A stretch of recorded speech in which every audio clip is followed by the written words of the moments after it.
Está entrando no ar. Debate 93.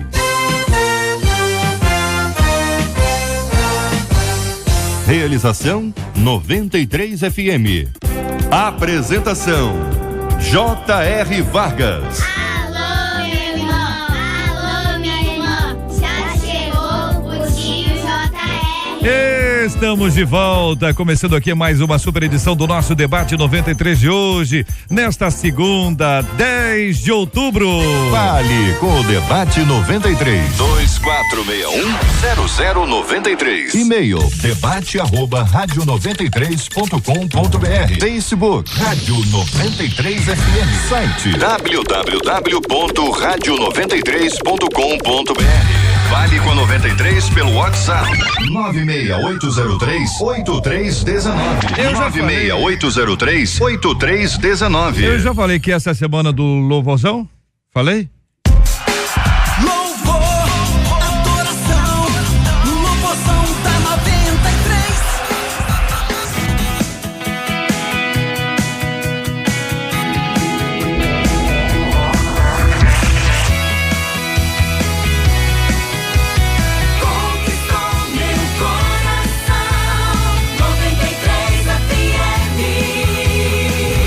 Olha, minha gente, pelo amor de Deus, em Jornal Extra publicou nesse final de semana uma matéria, uma adolescente de 15 anos, ela sofre de diabetes, então ela tem necessariamente que aplicar a insulina, né? E por conta disso, ela precisa de alguma forma ter na sua mão, o que é? Não entendi. O que é? A ele? Ah, pô, não, obrigado. Olha, eu tô tentando, quero mostrar aqui para os debatedores, olha bem, pastor Luciano, tá escrito ele aqui, olha bem nessa página inteira, olha, leia o ele aqui nessa hora, no cantinho de cá, muito bem, ele, o rapaz, o menino, 15 anos tem um menino, e ele sofre de diabetes do tipo 1 e tem que aplicar a insulina, aplica com injeção, né, põe uma seringa, é uma coisa difícil, só que a escola tá implicando que não pode.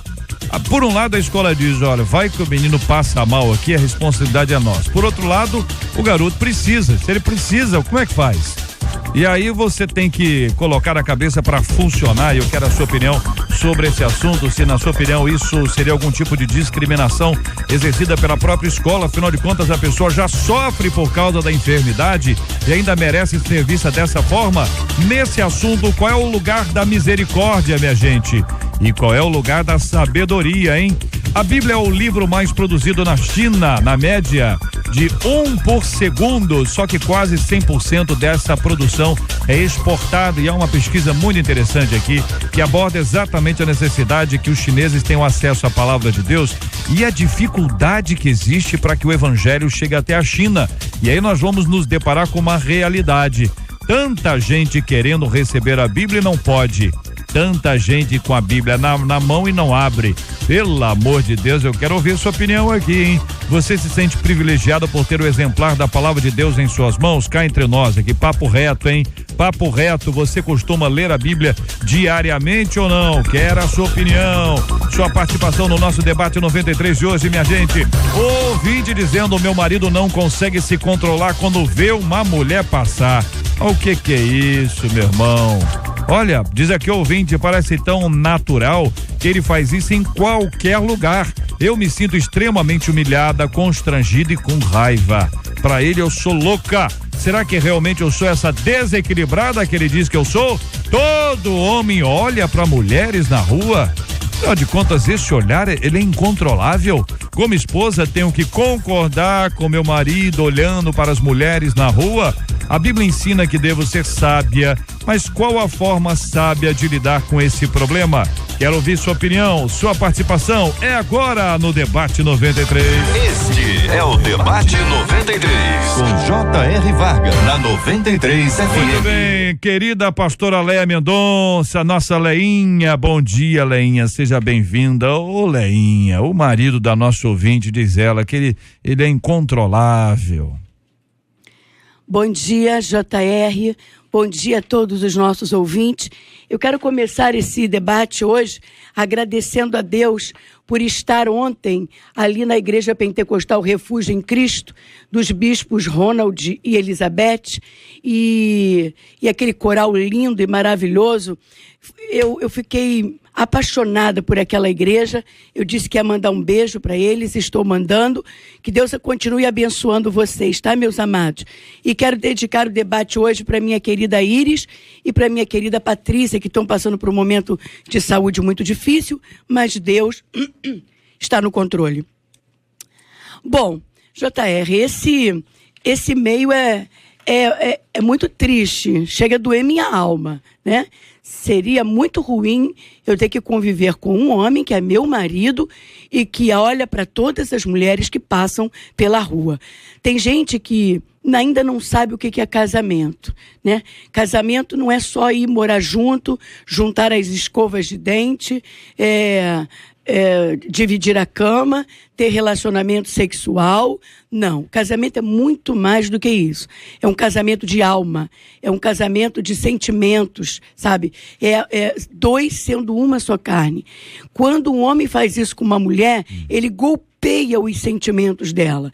Então, a partir deste momento, nós vamos falar um pouquinho sobre isso. O que essa mulher deve fazer, de repente, para trazer a atenção dele de volta para ela. Tem jeito então, né, Lenha? Claro que tem. Muito bem. O pastor Luciano Regis, muito bom dia, querido, seja bem-vindo, pastor do projeto Restaurando Vidas de Nilópolis.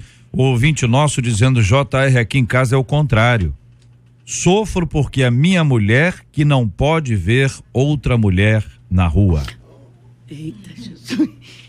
Um tempo sem palavras. Bom dia, irmão, bom dia. Bom dia, graça e paz a todos, amados debatedores, amigos, você que nos ouve, que nos dá carona no seu carro, que Deus nos abençoe na manhã desse dia. São situações completamente adversas a tudo aquilo que se torna normal. A Leia falou agora de casamento, e eu vou um pouco além de casamento, porque esse marido, assim como essa esposa que o marido acabou de trazer pra gente nesse e-mail, ou nesse WhatsApp, eles estão completamente perdidos e fora daquilo que é uma normalidade cristã. E não apenas cristã, mas de uma normalidade de uma vida social normal, desculpe a redundância. Mas não é normal para um ser humano, e aí não tem a ver com cristianismo, me perdoe, mas com educação, com princípios, coisas que a gente estava conversando ali ainda há pouco, pastor.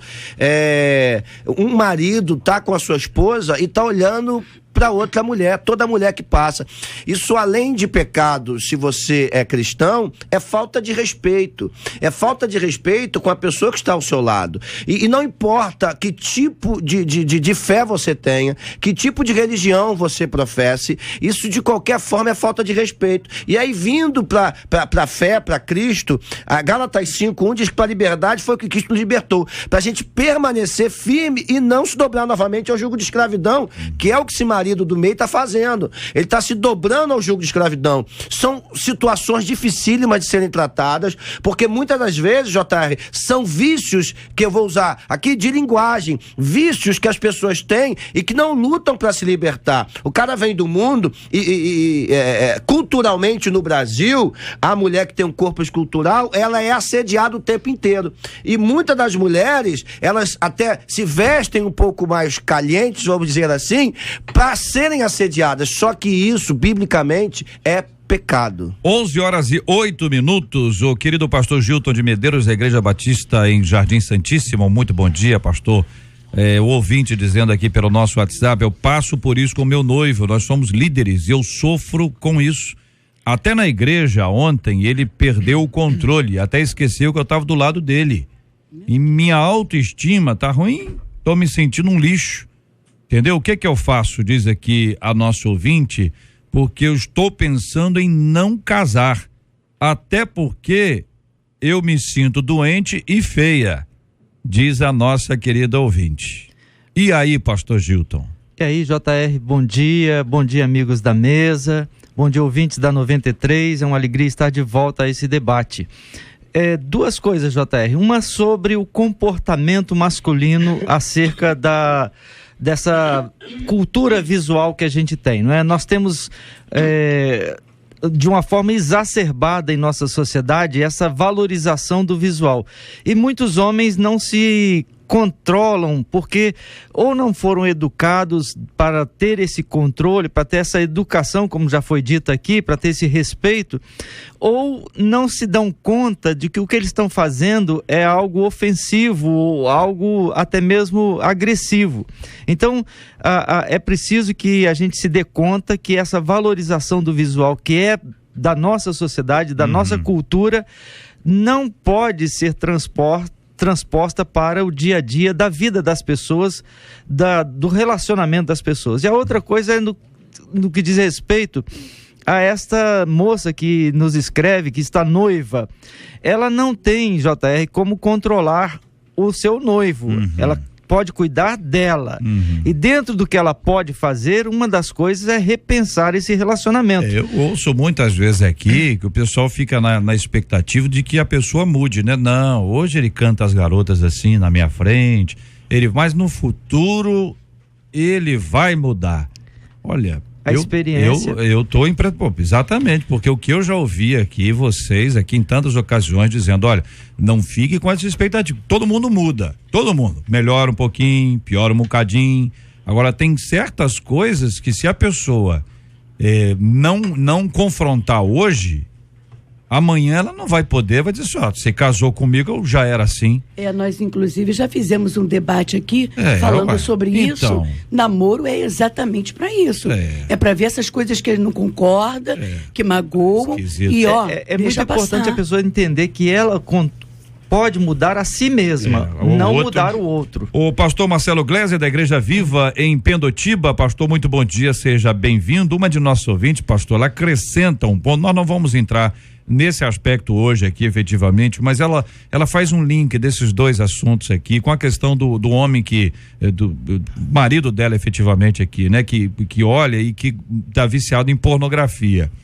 E ela faz um link entre essas duas coisas, né? Há quem diga que, e pesquisas indicam exatamente isso, que as coisas elas caminham, até a Bíblia diz que um abismo chama outro abismo, né? Eu acho que ilustra bem essa figura científica de que cada vez que a pessoa cai, ela vai procurando uma coisa para satisfazê-la, que vai ser uma coisa mais profunda do que anterior, mais profunda que anterior, mais profunda que anterior. Ou seja, no começo ele olha, depois ele assiste um vídeo, depois ele quer a prática, depois ele quer, ou seja, há uma tendência, não quer dizer que seja regra, mas uma tendência a isso. E ela faz esse link, pastor Marcelo, bom dia. É até interessante você tocar nesse assunto, porque essa é uma reportagem nesse final de semana da revista Veja, e aí a subreportagem de capa dela era justamente isso, a questão do vício em pornografia, que estava sendo estudado hoje por cientistas, e o vício em pornografia hoje está sendo considerado dependência química igual à heroína, igual à cocaína. Por quê? Porque a pessoa não está conseguindo se libertar disso sem ajuda psicológica e sem tratamento. Então hoje já é considerado um vício, uma dependência química que necessita de tratamento em virtude da grande facilidade que qualquer ser humano hoje tem para acessar qualquer pornografia. Você entra na internet, você acha mais coisas sobre pornografia do que qualquer outra coisa. E aí, o cara é crente, o cara tá na igreja, o cara tá diante do computador, não só o cara, mas a mulher também. E, de repente, ele entra no site, aparece uma imagem, e de tanto ele entrar naquele site e aparecer várias imagens relacionadas a isso, de propaganda, ele clica em uma e vê. No dia seguinte ele vai ver de novo, no dia seguinte vai ver de novo, até que começa esse círculo vicioso e a pessoa acaba ficando presa a essa dependência química, necessitando de tratamento para isso. E cada vez querendo doses mais fortes, porque a anterior não satisfaz. O cerne dessa reportagem, exatamente essa ideia do abismo chamando outro abismo. Olha que coisa curiosa como a Bíblia nos exorta e nos ensina, porque exatamente o vício é exatamente isso, né, reverendo Marcelo? É uma sequência. E outra coisa, é uma coisa um pouco mais delicada, porque a pessoa que é viciada em heroína e cocaína, as pessoas começam a perceber uma mudança no comportamento dela. E as pessoas começam a perceber que ela vai roubando coisas para comprar e para sustentar o seu vício. A pessoa que é viciada em pornografia, muitas vezes não muda o seu comportamento e faz isso oculto quando está todo mundo dormindo. De modo que é muito mais difícil você reparar e você se perceber viciado nisso. E a pessoa declarar que é. Exato. Porque o camarada diz, tô viciado em drogas. É ruim, mas ele fala.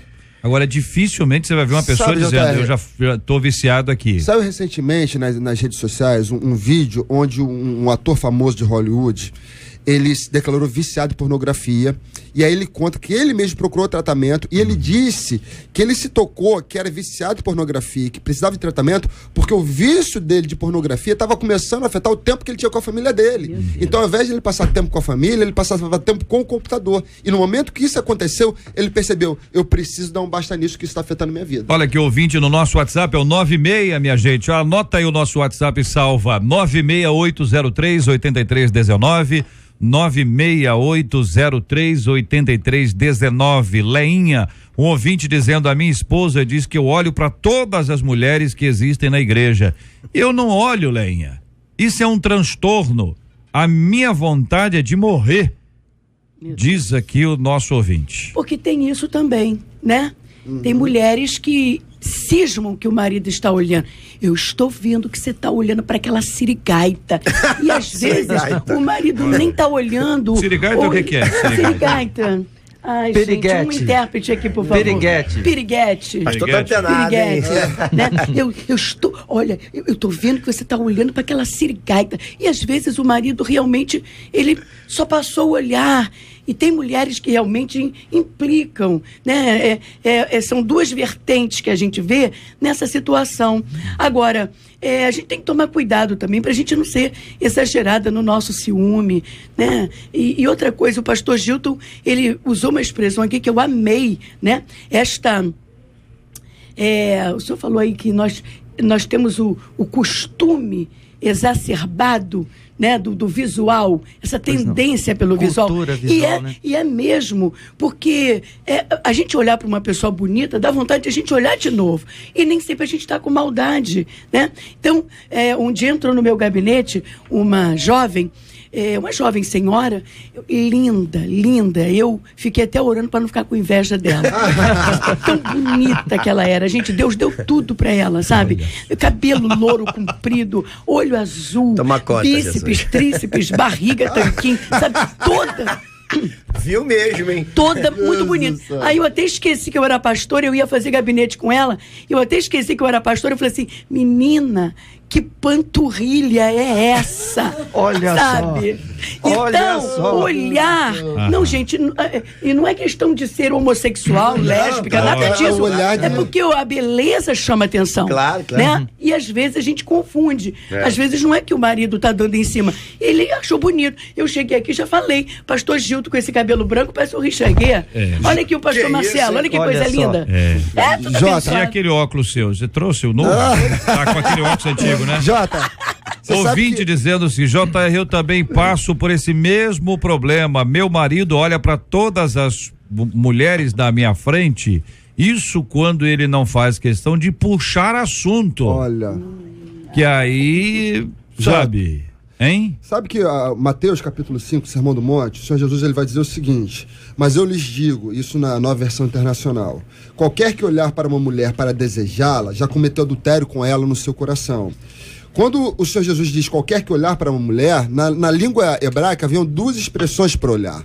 O olhar de admirar, o olhar normal, e o olhar cobiçoso, desejoso. Exatamente. Portanto, não tem problema nenhum você olhar e admirar e falar: ó, Léa é uma mulher belíssima, olha, a fulano de tal é um homem belíssimo. Agora, você olhar e cobiçar, aí o Senhor Jesus vai dizer: olha, você já cometeu adultério com ela, já pecou.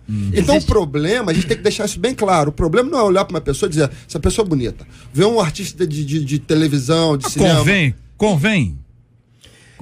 Depende da situação, porque, por exemplo, a gente está recebendo e-mails aqui. Do grau de intimidade. A gente está recebendo e-mails de situações que estão constrangendo a pessoa que você está ligada. E se você está constrangendo a pessoa que está ligada, você, por obrigação, não deve fazê-lo. Exatamente. É óbvio que a gente entende que você olhar uma pessoa bonita sem cobiçá-la, como já foi dito aqui, não há problema nenhum. Agora, depende da onde você está, porque, por exemplo, suponhamos aqui, nós pastores estamos na rua, passa uma pessoa bonita, a gente olha, quem vai achar que a gente está olhando só pela beleza? Mas o caso específico, obra de ao que eu me refiro... Que criatura, hein? Como Deus é Não é perfeito. isso?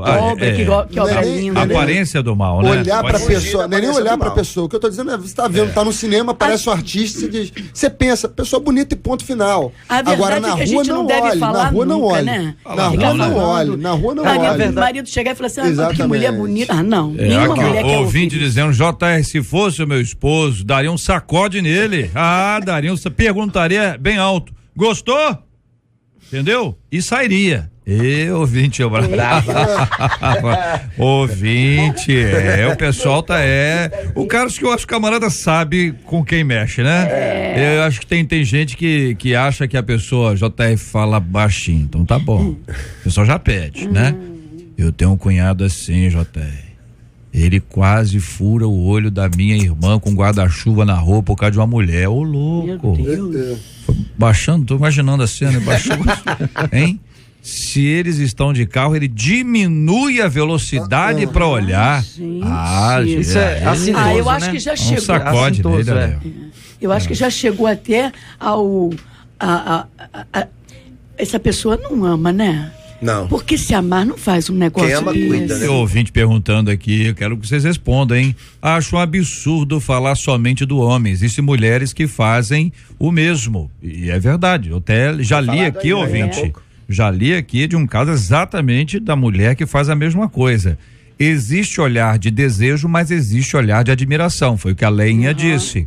Eu posso admirar várias coisas que Deus criou, por que não posso admirar a beleza feminina criada por Deus? A Lé trouxe exatamente isso aqui. O que foi dito é que para o próximo, né, na questão da aparência do mal, até a pessoa olhada pode não entender que o seu olhar é esse olhar de admiração. Você está olhando uma mulher, podia estar olhando uma árvore. É importante lembrar árvore frutífera. Lembrar dos sentimentos das pessoas, né? E nem sempre o sentimento leva em conta o que efetivamente aconteceu.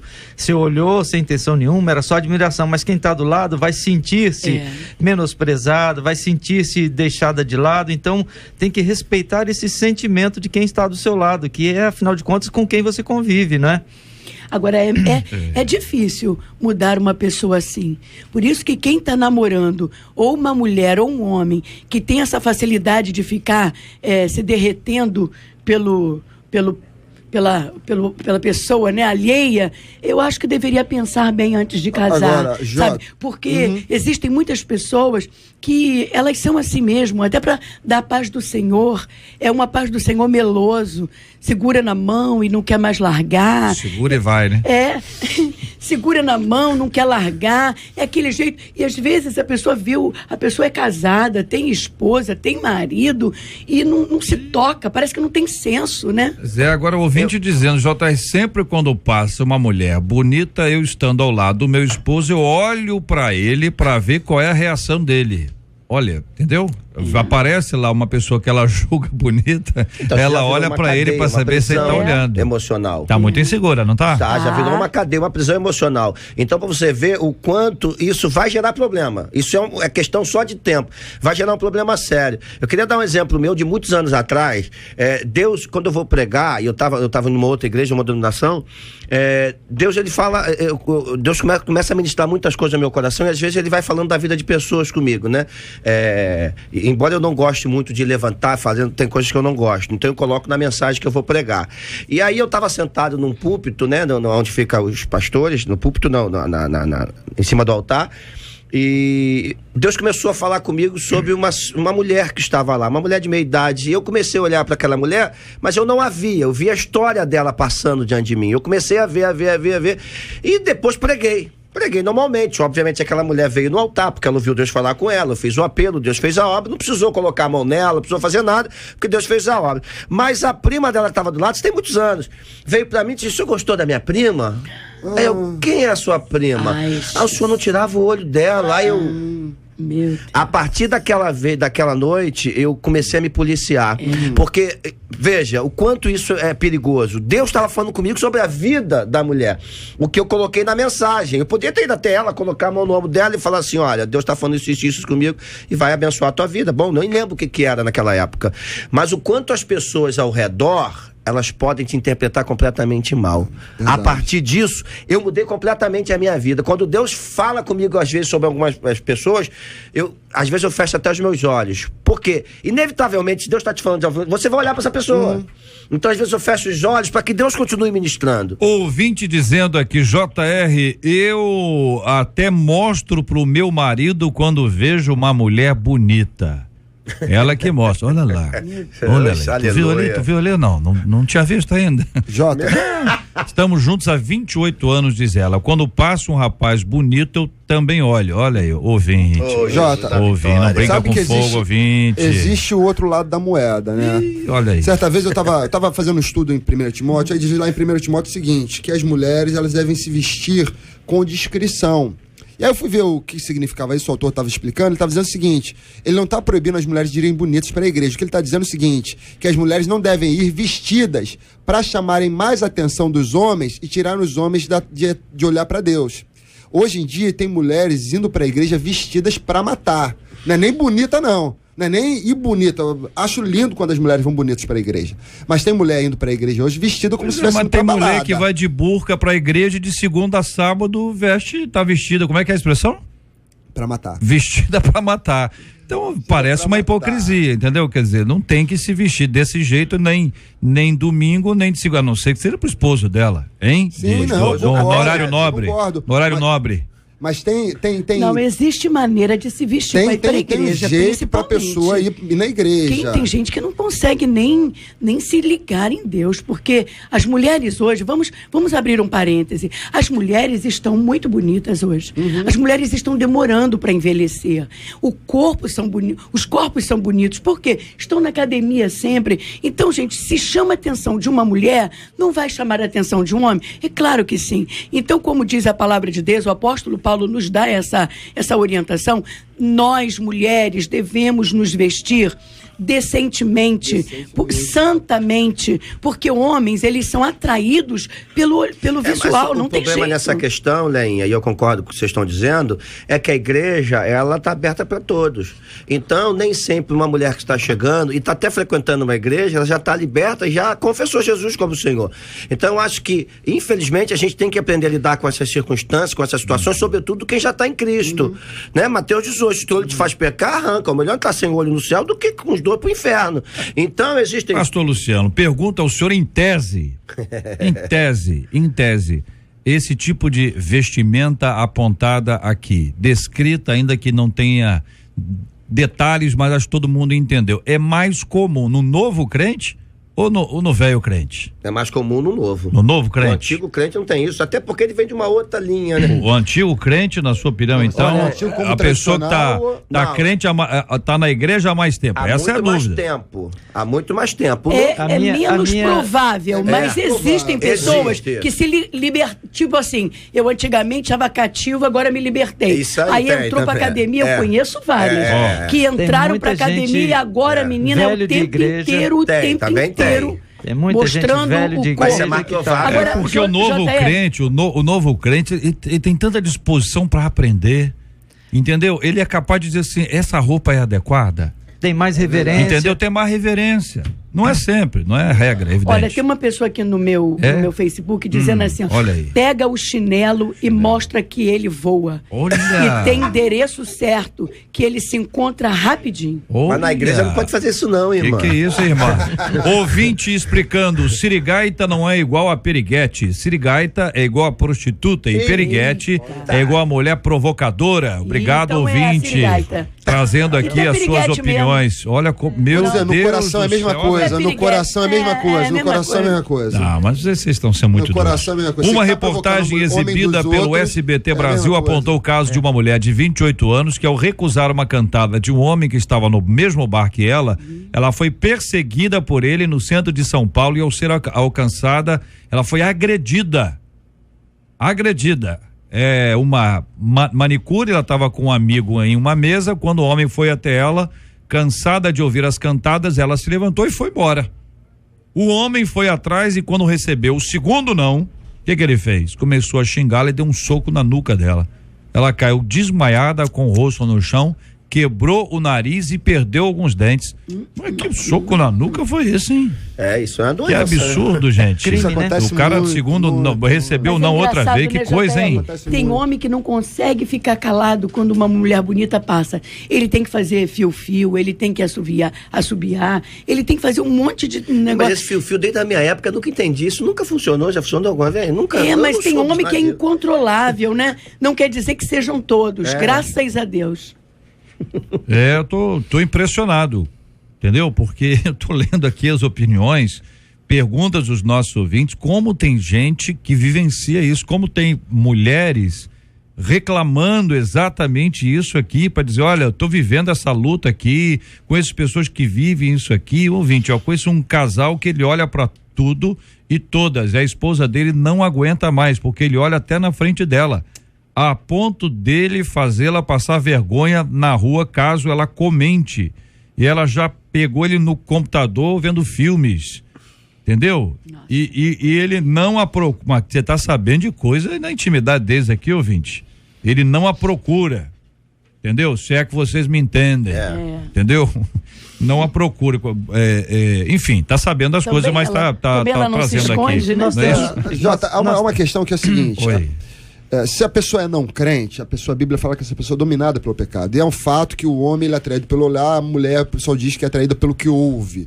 Então, se o homem não crente é da natureza do homem ser atraído pelo olhar, o pecado dominando esse olhar vai fazer com que o homem olhe mesmo para tudo quanto é pessoa. Isso é errado, mas o não crente é dominado pelo pecado. Agora, se ele é crente e mantém esses hábitos, aí o problema é mais sério, o problema é outro. Em primeiro lugar, se ele é crente, ele tem que abandonar essa vida de pecado. Ele tem que tomar vergonha na cara e perceber que isso é errado. Se ele é crente, ele tem que honrar o casamento, honrar a sua esposa. Então, o fato dele ser crente e manter essa prática muda a história completamente. Isso tem que acabar na vida dele. É um pecado como o adultério, é um pecado como o homicídio, é um pecado como qualquer outro que deve ser morto na vida dele. Em muitas igrejas, diz o ouvinte, parece desfile de moda de roupa curta. Isso fez uma diferença. Ué. A Que roupa tem desfile curta de fez a moda, diferença. tem. Agora tem desfile de moda de roupa curta. Aliás, desculpa, muito curta, diz aqui a nossa ouvinte. E aí? Mas é uma verdade, lá na igreja antigamente, as cadeiras pastorais ficavam no altar, né? Do lado assim, no altar. Eu mudei, eu botei as cadeiras pastorais embaixo, porque às vezes a gente tava pregando, quem sentava na frente, meu irmão, era um problema sério. E aí você expõe, às vezes, até convidados, pastores que vinham até de fora, às vezes, e o cara chegava, olhava e ficava aterrorizado com aquilo. Então eu mudei radicalmente, eu botei as cadeiras pastorais embaixo, quer dizer, quem vai ficar sentado atrás não tem como ver nada. É como o ouvinte, quando o ouvinte tem um vídeo aqui dizendo que a gente precisa disciplinar. Porque disciplina é uma arte, né? Como é impressionante, uma pessoa disciplinada, ela cria novos hábitos, ela refreia velhos hábitos, né? Ela elimina velhos hábitos. Uma pessoa, por exemplo, que fala muito palavrão, ela tem aquilo como uma coisa normal, ela às vezes não percebe que ela já falou uma batatada ali. Quando ela começa a se disciplinar, ela abandona velhos hábitos, ela cria novos hábitos. Como é que a gente pode desenvolver isso, encorajando os nossos ouvintes, especialmente aqueles que vivem isso? Você está ouvindo a gente hoje, está dizendo assim, rapaz, isso é para mim. Essa palavra foi para minha vida, eu tenho dificuldade, eu luto com isso, tá certo? Tô nem pensando aqui na pessoa que vai falar para alguém. Tô pensando aqui nos próprios que estão aí, próprios aí para meninas e meninos, né? Como é que eles desenvolvem uma disciplina em relação a isso? Então, JR, eu acho que uma mudança de hábito, uma mudança de práticas começa primeiro reconhecendo que não basta apenas a vontade. É preciso contar com a misericórdia e o poder de Deus em nossas vidas. Se você quer mudar um hábito, especialmente um hábito associado a um pecado, a uma cultura que já se tornou viciante, como já foi destacado aqui, que tem até o mesmo impacto de uma dependência química, sozinho você não vai conseguir. É preciso pedir ajuda ao Senhor, pedir ajuda ao Espírito Santo de Deus para te dar condições de começar um caminho de mudança. Segundo, nesse caminho de mudança é preciso entender que as coisas não vão acontecer de uma noite para o dia. É uma caminhada, é uma caminhada que se faz dia após dia. Assim como na dependência química, o dependente químico diz, hoje eu estou mais um dia limpo, assim também a pessoa que está mudando seus hábitos vai dizer, hoje eu consegui novamente manter-me livre dessa prática, livre desse hábito. Então, é uma caminhada. Segundo, ele tem que ter metas para si, ele deve estabelecer, olha, essa semana eu vou vencer essa prática, eu não vou conseguir, eu não vou me deixar dominar por essa prática por essa semana. Vencer uma semana, agora mais uma semana, e assim sucessivamente. Agora, associado a isso, a pessoa, dependendo da situação, ela deve contar com a ajuda de quem ela ama. Pode ser que do lado ela tenha uma pessoa que possa orar com ela, que possa estar ao lado dela, que possa trazer palavras de estímulo, de encorajamento, porque essa não é uma luta que se vence somente na boa vontade. Muito bem, então tá claro que a pessoa precisa de ajuda, tem que ter muita sabedoria, porque se a mulher for insegura e o homem disser, olha, eu tenho dificuldade com isso, quando passo a mulher eu olho em lenha, ela pode a partir disso aí multiplicar aí muito essa história, então tem que ter muita habilidade, pedir uma sabedoria de Deus para conduzir essa conversa, né, Lenha? E um conselhozinho em particular para as mulheres, não justificando a atitude deste homem, mas existem mulheres que antes de casar, elas são belas, são formosas, são cheirosas, são charmosas, né? E depois que casam, parece que eu já conquistei, então eu não preciso mais me tornar interessante. Eu penso que a mulher, ela tem um compromisso em se tornar interessante todos os dias para o marido. Porque o marido, como ele sendo um visual, a gente precisa estar sempre bonita, interessante para o marido. Então, um conselhozinho aí para as mulheres, não se larguem não, traga de volta o olhar do marido para você. Olha aqui um ouvinte dizendo, JR, meu esposo e eu fomos ver um jogo, não vou nem dizer o jogo não, tá, ouvinte? Aí tinha uma menina do lado dele, entendeu? Uma menina ao lado do esposo dela, conversando com ela, então o marido dela estava entre as duas, deu para imaginar? Enquanto a menina conversava com ela, as duas conversando, diz ela que agora, depois de um tempão, o marido disse que ela ficava empurrando o braço nele, entendeu? A menina. Aí ela falando assim, JR, ela se fez de sonsa, ela se fez de boba, mas ele não me contou nada antes. Acho que ele estava gostando, só pode, diz aqui a nossa ouvinte. E aí bate, naturalmente, a partir disso, a insegurança. Entendeu? Se ele contou isso com esse atraso todo, que mais que ele não contou ainda? Mas pode ser um lado. Eu já penso diferente. Eu acho que se ele confessou, pra não ter problema, ficou com medo, entendendo? Ele ficou calado. Isso aconteceu com o Barack Obama, lembra? A Michelle que ela fez. Barack Obama todo empolgado no enterro, no cerimonial fúnebre. Tá falando sobre a economia mundial. Não? Isso não, eu não tava lá, eu não sei o que ele tava conversando. Isso explodiu as mídias todas. Ele com a dinamarquesa lá. Isso. A Michelle levantou, tirou ele do lugar, botou do lado, sentou no meio. A Marcela Temer aconteceu agora, nesse discurso agora que ela fez, tem uma foto excelente em que ela tá às gargalhadas com a pessoa que tá ao lado dela e o Michel Temer do lado dele com a cara assim, ó, com o braço cruzado. Vocês não viram, não? Não, essa eu não vi, não. Essa cena é interessante. Não, mas isso que a Michelle fez é o que a gente deve fazer, mas com classe. Porque ela é a primeira dama. Com classe. E tirar a sirigaita do caminho. Ela não teve classe, né? Ela baixou o barraco. Muito bem, são 11h37, o que está absolutamente claro, ouvinte. Nós já sabemos o que deve, o que não deve, o que convém e o que não convém. Ouvimos aqui como lutar contra isso. A Bíblia nos traz lições claras, sólidas sobre esse tema. Aprendemos juntos, vamos desenvolver. Cada um tem uma luta e com certeza com a graça de Deus nós venceremos. Agora guarda uma coisa, tem uma participação divina nessa história? Tem, mas tem uma participação humana muito grande também. Não terceirize a sua responsabilidade. Assuma, vamos à luta.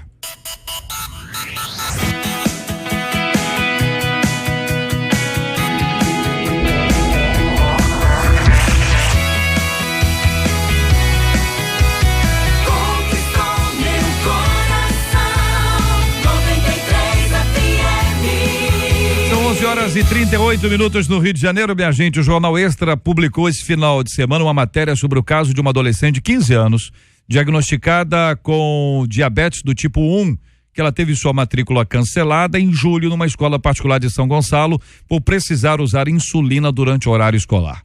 O caso agora foi parar no Ministério Público, já que o Conselho Tutelar de Alcântara denunciou a escola e um debate está em jogo. Não há uma legislação específica sobre como devem ser administradas medicações no ambiente escolar, o que acaba deixando crianças e instituições desprotegidas. As escolas alegam terem medo de que as crianças possam ter uma complicação e virem a óbito e, por sua vez, as crianças sofrem e até entram em depressão por se sentirem diferentes das outras. Na sua opinião, qual a melhor atitude em um caso como esse? A pessoa já sofre por causa da enfermidade, né? E ainda merece ser vista dessa forma?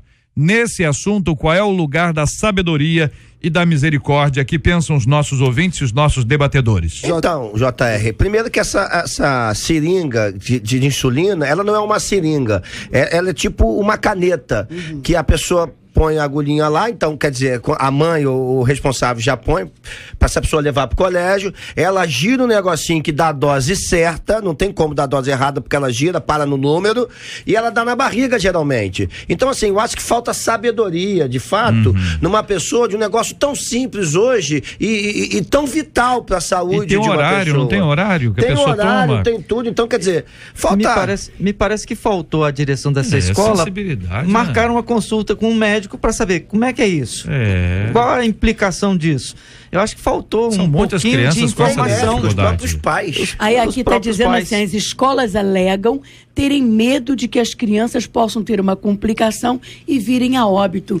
Estranho, né? Mas parece um preconceito do que essa preocupação toda. Na verdade, isso não depende da escola, né? A escola não tem esse poder de domínio sobre a vida do aluno para dizer que horas o aluno deve ou não deve, se o aluno pode ou não pode. A escola não tem esse domínio porque, como o pastor Regis falou, é uma coisa que o aluno traz, não precisa da escola dar. É igual xarope, tem criança que leva xarope, tem hora para tomar xarope. Por que a insulina não pode? Eu lembro quando eu era criança, isso não faz muito tempo, graças a Deus. Ai, que memória, hein? Não faz muito tempo, graças a Deus. Tinha um garoto na minha sala que ele tinha esse problema e na época era injeçãozinha mesmo, levava, aplicava e aí uma vez ele passou mal, era uma escola particular bem cara, trataram normalmente, levaram para o ambulatório, no dia seguinte ele estava lá normal. A questão parece falta de sensibilidade na administração desse assunto, né? São 11h41, faltam 2 dias para o Louvorzão 93. Quarta-feira, hein? Tá chegando.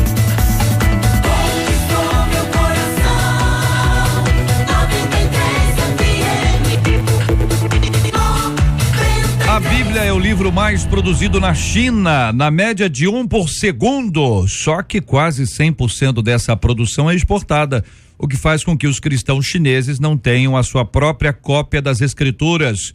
De acordo com as Sociedades Bíblicas Unidas, fazer com que cada um deles possua uma Bíblia é um grande desafio que requer uma luta constante contra o regime comunista, que proíbe a livre manifestação religiosa no país. Recentemente, a SBU divulgou um vídeo mostrando a distribuição de Bíblias em uma província da região central do país e a história é impressionante. Várias pessoas ali esperaram 10 anos para terem suas Bíblias. Uma delas se converteu há 14 anos e pela primeira vez pôde levar o exemplar para casa. O responsável por esse trabalho fez uma pergunta no vídeo que faremos a você. Você consegue imaginar como alguém se torna cristão e precisa esperar mais de uma década para ter a sua própria cópia da Palavra de Deus? Você se sente privilegiado por ter o exemplar da Palavra de Deus em suas mãos? Você costuma ler a Bíblia diariamente? Perguntamos aos nossos queridos ouvintes, inicialmente ouvindo a análise dos nossos queridos debatedores. Vocês acham que está todo mundo lendo a Bíblia pelo menos um capítulo por dia ou não? Se o povo estivesse lendo a Bíblia, as coisas não estariam do jeito que estão, principalmente dentro das igrejas. Agora eu fico imaginando, né? Como que nós não damos valor àquilo que a gente tem? A gente tem várias, eu tenho uma Bíblia de cada Cada versão. De cada versão na minha casa. Eu tenho o prazer de sentar para estudar a palavra, preparar os sermões, estudar para mim, ler, perguntar, pedir orientação ao Senhor. Agora, existem pessoas que têm a Bíblia e não sabem nem onde elas estão. Lá na nossa igreja, todo domingo, quando acaba o culto, tem várias Bíblias esquecidas em cima do banco. Por quê? Se eu esqueço algo, é porque não é tão importante assim. Duvido que eu consiga esquecer o meu óculos, porque sem ele eu não consigo enxergar. Agora, acho que a palavra melhor para descrever esse fenômeno é paradoxo, né? Nós nunca tivemos tanta facilidade para ter uma Bíblia e nós nunca tivemos tantas pessoas ignorantes de Bíblia em nossas igrejas. Eu tenho trabalhado nessa área de escola dominical e a gente percebe que há uma carência muito grande, primeiro porque algumas igrejas estão deixando de manter esse trabalho de ensino da palavra de Deus de uma forma sistemática que a gente chama de escola dominical. Uma outra é que as próprias pessoas estão desinteressadas de participar. Há uma evasão muito grande de participar das aulas, dos encontros de estudos bíblicos.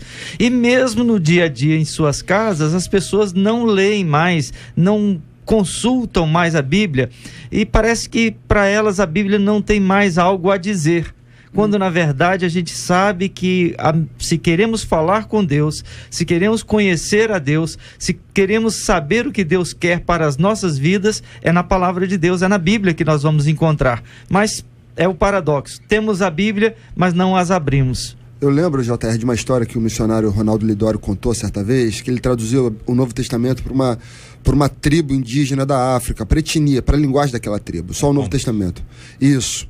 E aí, em determinado momento, ele contou isso na nossa igreja lá, em determinado momento ele sentou com um grupo de líderes e começaram a ler o Novo Testamento e falou que todo mundo começou a chorar, tiveram uma experiência com Deus incrível. E aí, quando terminou aquele momento, um dos líderes virou para ele e falou o seguinte: olha, se aqui, que nós só temos o Novo Testamento, é assim, como é que é na sua terra que vocês têm a Bíblia inteira? E ele contou que ficou quieto, não respondeu nada. Vai responder o quê? Ficou quieto, porque infelizmente essa é a grande verdade. O nosso povo não lê a Bíblia. A gente vê esse reflexo na escola dominical, né? Os cultos de quarta-feira, quarta profética, a segunda da vitória, quinta da vitória, exatamente. As igrejas estão entupidas, abarrotadas. Mas quando chega no culto de ensino, não vai nem a metade. Eu até tratei disso ontem na igreja, sabe? Eu acho que as igrejas desses últimos dias, ela tomou um rumo muito ruim. As pessoas não pregam a genuína palavra de Deus. Não é que o que estão pregando esteja completamente errado, mas eu acho que as prioridades estão invertidas. Então as pessoas hoje, elas não têm amor ao próximo, elas não têm compaixão, elas não têm misericórdia. Por exemplo, o caso que a gente tá falando aqui agora, da Bíblia produzida na China, por que os orientais, quando eles se entregam, eles são excelentes no que fazem?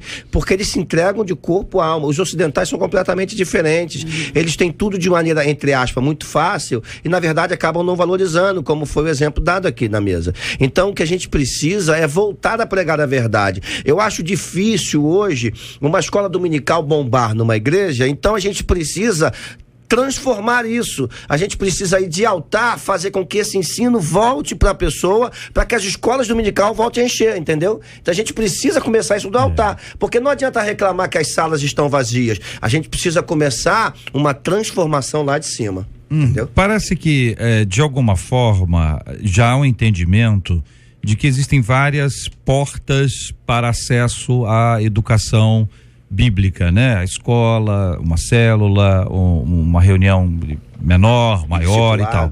E também parece que existe, e está claro de que algumas igrejas não estão preocupadas com o ensino. Verdade.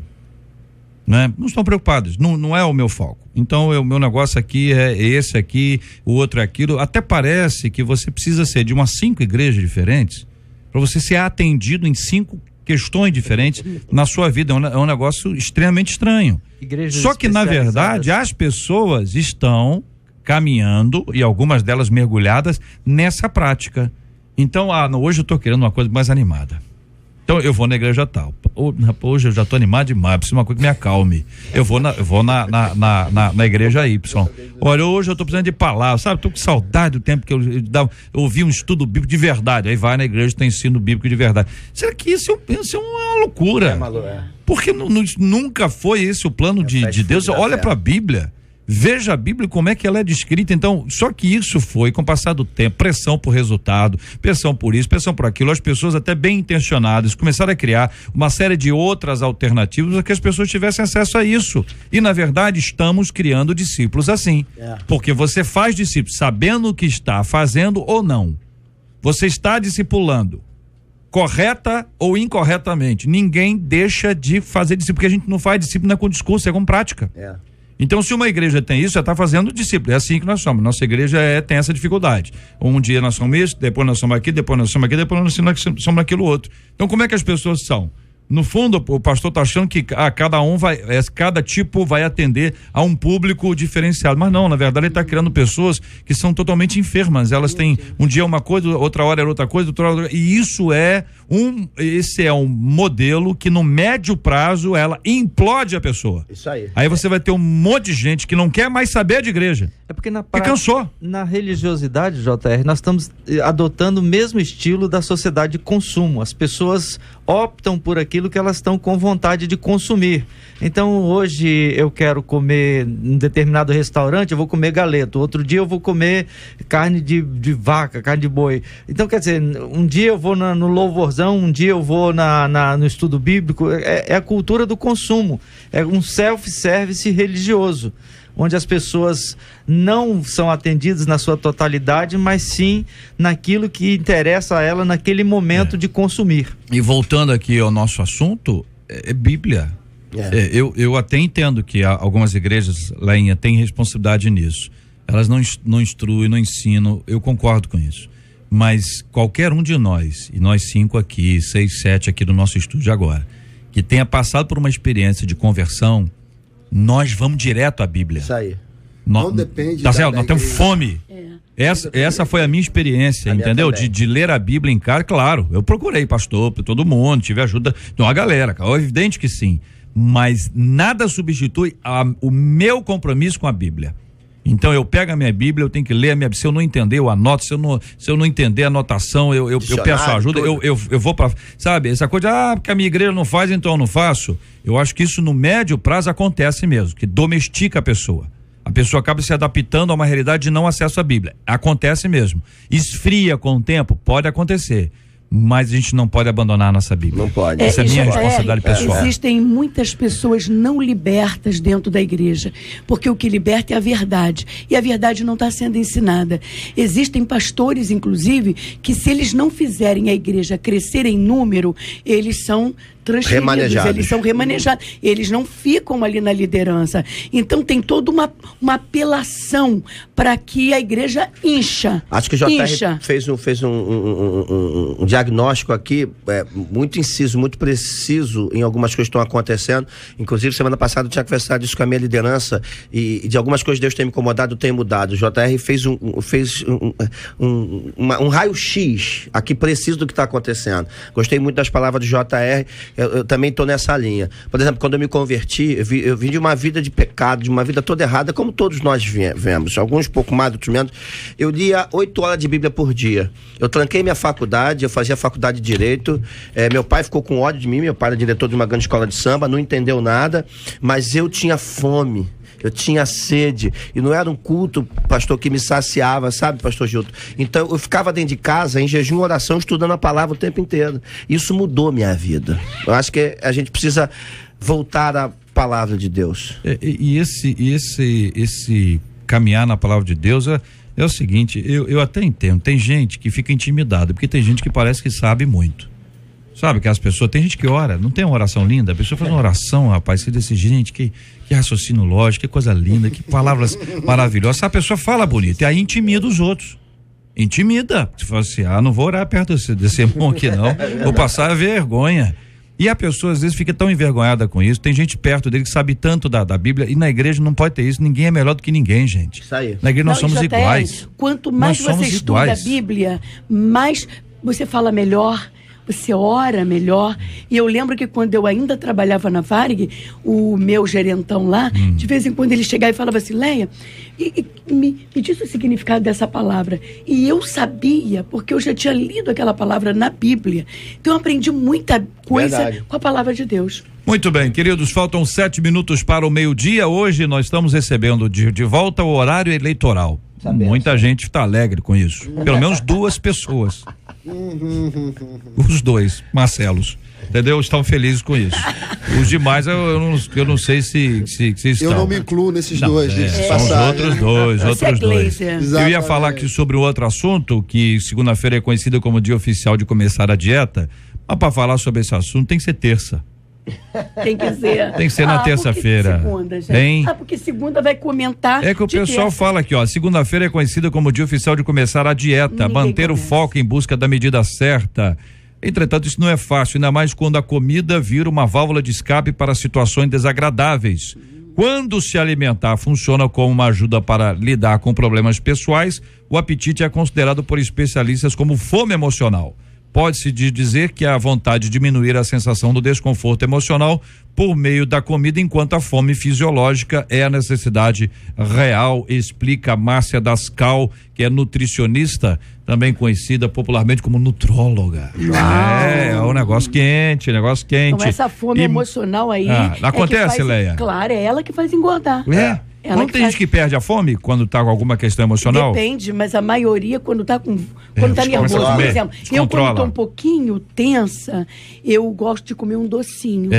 Então ao comer o docinho, é mais 1 quilinho. Olha aí, minha gente, eu quero agradecer os nossos ouvintes aqui, vários deles aqui comentando sobre a questão da escola.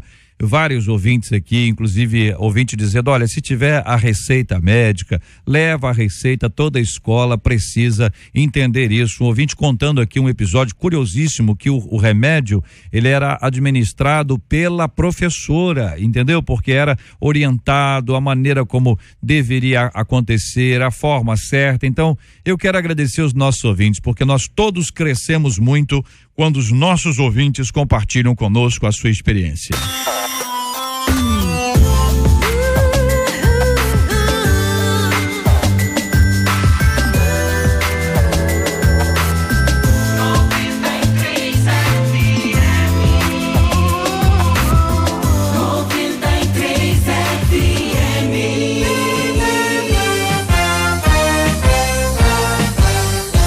Minutos para o meio-dia. Bom dia, Marcela. Bom dia, JR, ouvintes e debatedores. Então, perguntamos, na opinião dos ouvintes, é natural, assim, que o homem olhe para as mulheres na rua? 72% deles disseram que é natural, sim. É natural no sentido de que é normal acontecer, não que deveria acontecer, imagino eu, né? No sentido tá ligado à natureza humana, pecaminosa, não é Leinha, né? Mas exatamente. Não que deva acontecer, ficou claro que não, né? Mas não é normal. Normal. Muito bem, gente, olha aqui uma informação, um tiroteio assustou moradores da comunidade Pavãozinho, Copacabana, na zona sul do Rio. Foi informação de uma de nossas queridas ouvintes aqui, ela mandou para cá um WhatsApp contando isso, os veículos agora também já informam exatamente sobre esse assunto, a UPP da área confirmou a troca de tiros, mas até esse instante nós não temos aqui outras informações sobre o tema. Então quero agradecer o carinho aqui dos nossos ouvintes, também nos trazendo informações. Vai ser alvo da nossa oração aqui agora, pedindo a Leinha para orar conosco. Vamos orar por esse tema, os nossos ouvintes vivendo em áreas de risco, né? Isso é uma dificuldade, meu Deus do céu.